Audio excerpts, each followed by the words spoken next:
Hi, my name's Gary S. Paxton. Don't forget the S. That's 1/3 of my whole name. All of my life I've done a lot of weird things. I've dressed strange. I've talked strange. Ooh, I live pretty strange too. Mostly I've done things to get people to notice. Just to get folks to pay attention. But you know, all of us do that in one way or another. Now, though, something's happened to me that's really put me in a different world. I'd like to tell you about it.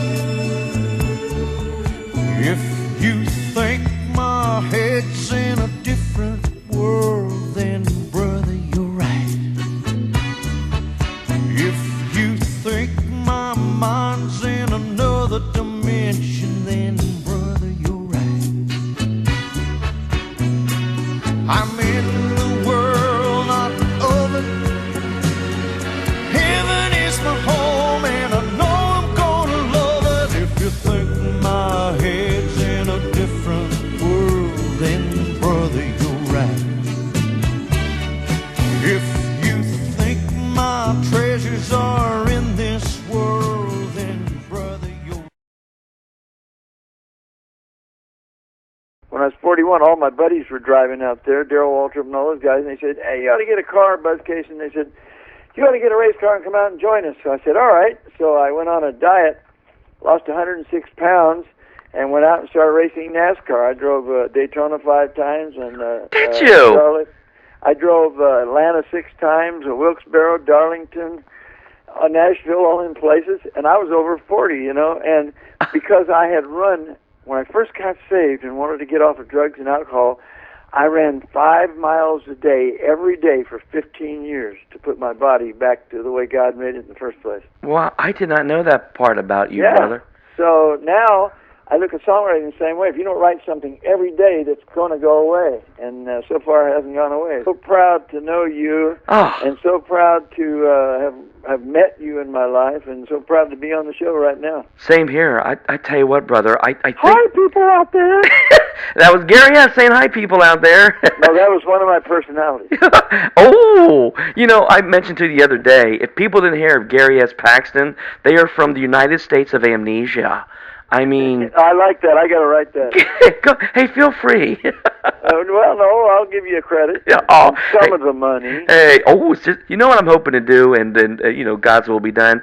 I would love, just before I see the Lord face to face, go in the studio with my brother and friend Gary S. Paxton, whether it's your song, my song, our song, brother, and do one song with the King. That would be you, and Branson. I've just dubbed you King. All right. Maybe you should be the mayor. Well, most people have dubbed me now, since I got my Grandpa Rock thing really starting to take off. I'm the king of buffoonery. Oh, here's another That's a new song. word I made up. One day, one guy asked me, he says, "Why do you always act like a buffoon?" And he said, "Doesn't that embarrass you?" And I said, "No, I'm known as his weirdness, and I want to become the king of buffoonery." Well, you see, all of my life, I've really written a lot of, I think, really good and great serious songs. And you play a serious song for somebody, and they yawn, and then when you do something stupid or silly, they throw money at you. Isn't that the truth? And so all of my really great songs, I play them for God, I play them for Jesus, and they say, "What do you think?" And he says, "I like them." So I said, "Well, if you like them, I like them." So then I write silly stuff and make money. Yeah. Year-old child, and then when I was 11, I had spinal meningitis, and I had 112-degree fever, and I lost 60 pounds in 4 days. And they said I was never going to live. I was in a coma, and I could hear all these people talking. And they said I was never going to live, and if I did, I would be a vegetable because my brain was burned up. And my parents were Christian. They had adopted me, but I didn't know till I registered for the draft when I was 18. But they had adopted me, and they said, "We got 2,000 people all over America praying for this kid, and he ain't going to die, and he's going to grow up and do God's work."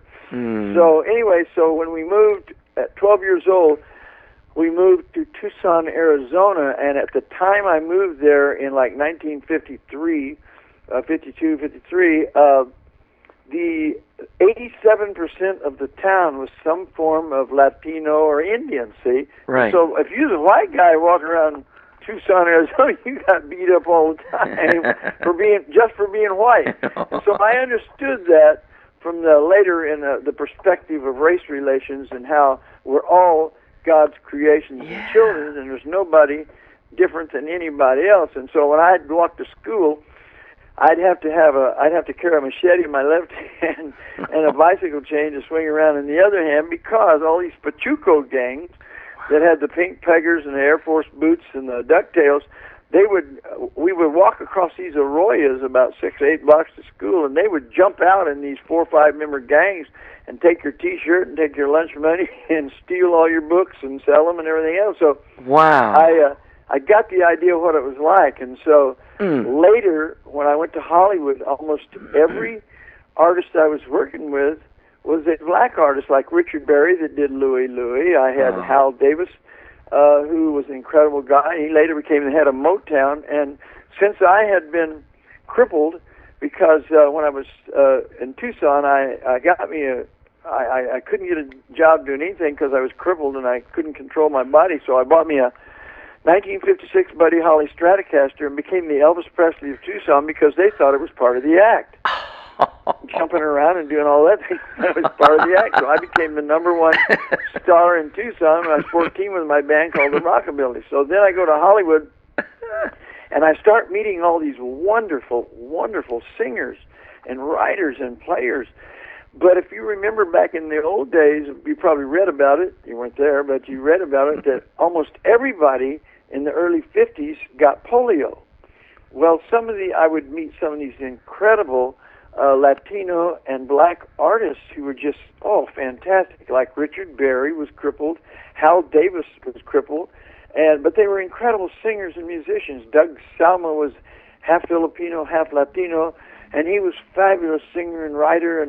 And so my record label, my first label that I had Monster Mash on, Garpax, consisted mostly of crippled people, because I understood that. And back in them days, if you didn't look like Fabian and dance like Bobby Rydell, you couldn't get a job and you couldn't get on a record company. Yes, and there's nothing bad about that. I'm just saying that the time period in history was where beauty counted and not talent.